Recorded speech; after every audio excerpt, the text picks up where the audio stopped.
आगे बढ़ते हैं। हाय गर्मी। प्राणघातक गर्मी ने प्रदेश में 8 लोगों की जान ले ली।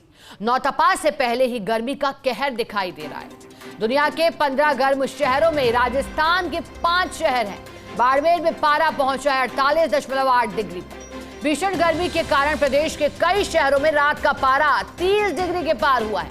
मौसम विभाग ने अगले 3 दिन के लिए जारी किया है भीषण गर्मी का रेड अलर्ट। 3 दिन में कई शहरों में पारा होगा 39 से 50 डिग्री के पार। पश्चिम राजस्थान में 30 मई तक रहेगा हीट वेव का असर। और बाड़मेर, जो कि 7 सालों में तापमान एक बार फिर 45 से ऊपर पहुंचा। इससे पहले 2016 में तापमान 45 से ऊपर बाड़मेर में पहुंचा था। फिर 2022 में भी तापमान 40 डिग्री के पार था और अब 2024 में कहर बरपा रही है मई माह में गर्मी। चलिए हमारे साथ सहयोगी शिव प्रकाश जोधपुर से लाइव जुड़ गए हैं। शिव प्रकाश, गर्मी का आलम तो दिखाई दे रहा है पूरे ही प्रदेश में, लेकिन बात करें सूर्य नगरी की तो वहां सूर्य का कहर कैसा है, क्या तापमान है और क्या तैयारी है प्रशासन की आज?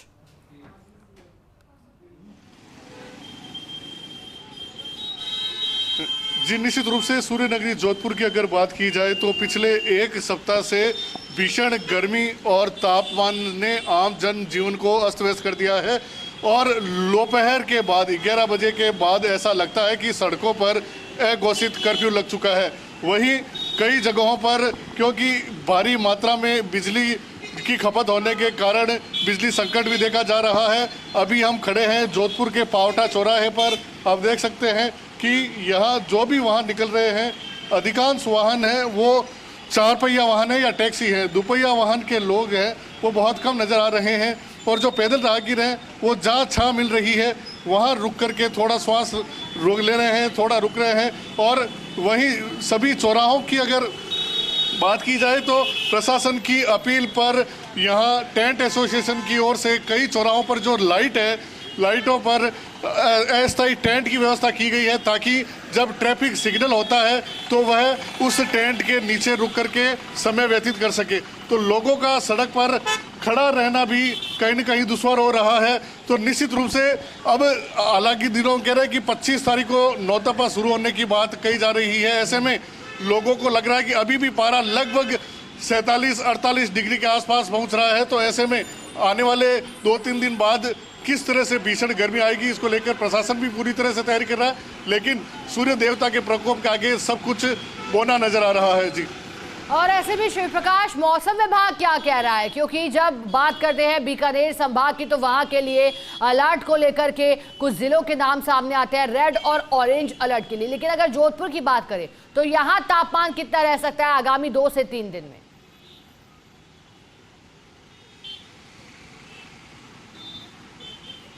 मौसम विभाग के अगर वैज्ञानिकों की बात की जाए तो जोधपुर में भी तापमान लगभग 48 डिग्री के आसपास रहने की संभावनाएं जताई जा रही है।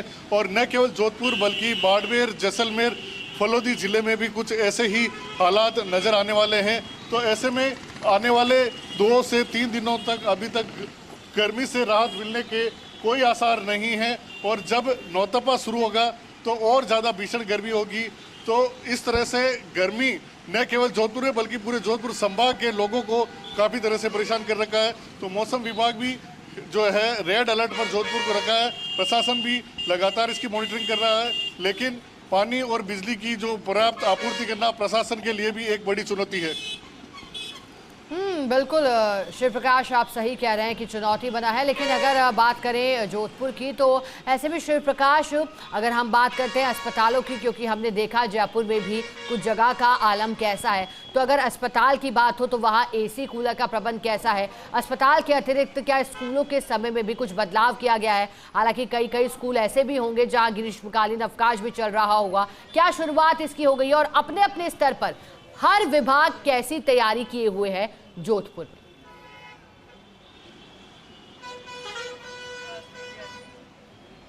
जी, अगर स्कूल की बात की जाए तो जिला कलेक्टर ने 17 मई से सभी स्कूलों में अवकाश घोषित कर दिया है। सभी जगह ग्रीष्मकालीन अवकाश है। तो स्कूलों को लेकर के ज़्यादा कोई दिक्कत नहीं है, लेकिन निश्चित रूप से हॉस्पिटल को लेकर के प्रशासन के लिए एक बड़ी चुनौती है।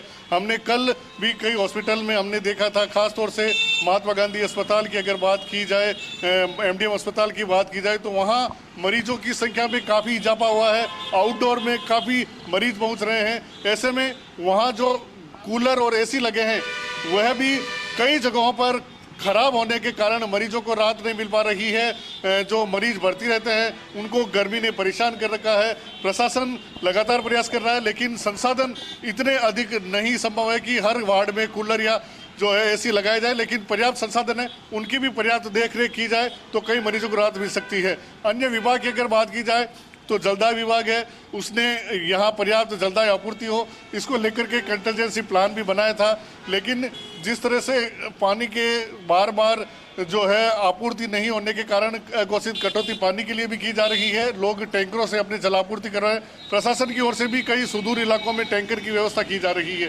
बिजली व्यवस्था की बात की जाए तो भीषण गर्मी के कारण कई जो जीएसएस हैं वो हाँपने लगे हैं। यहाँ भी एक 400 केवी का जो जीएसएस था वो पूरी तरह से फेल हो चुका है। ऐसे में बिजली की आपूर्ति करना बिजली विभाग के लिए भी चुनौती है।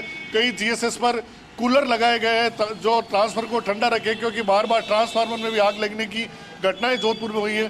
तो किसी तरह भी सभी प्रयास कर रहे हैं कि इस भीषण गर्मी से आमजन को राहत दिलाई जा सके, लेकिन फिर भी जो प्रयास है वो इस सूर्य देवता की प्रचंड प्रकोप के आगे कहीं न कहीं पूरे साबित नहीं हो रहे हैं।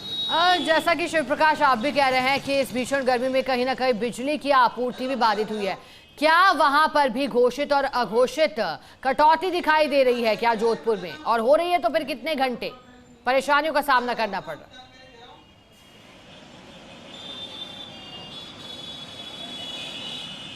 जी, निश्चित रूप से जोधपुर के भी लगभग सभी इलाकों में अघोषित विद्युत कटौती देखने को मिल रही है। खासतौर से रात्रि के समय जो है कई इलाकों में बिजली की अघोषित कटौती हो रही है, जिससे लोग घर पर आराम से चैन की नींद भी नहीं सो पा रहे हैं। कई क्योंकि रात्रि को 9 बजे के बाद अचानक जो लोड है वो बढ़ता है डिस्कों पर। जिस तरह से लोग अपने घरों को पहुंचते हैं, घर पर जाने के बाद अधिकांश घरों में एसी कूलर चलते हैं तो बिजली की खपत अचानक बढ़ जाती है। तो ऐसे में कई इलाकों में अभी भी अघोषित बिजली कटौती हो रही है। लगभग 2 से 3 घंटे सभी इलाकों में। पूरे ही राजस्थान में कुछ इसी तरह का नजारा। फर्स्ट इंडिया लगातार अपील कर रहा है कि घर से अनावश्यक बाहर ना निकले, और अगर निकले तो फिर अपने साथ एहतियात के तौर पर एक पानी की बोतल भी जरूर ले लें और पानी पीते रहें हर थोड़े समय में। बहुत शुक्रिया आपका साथ जुड़ने के लिए शिव प्रकाश और जानकारी देने।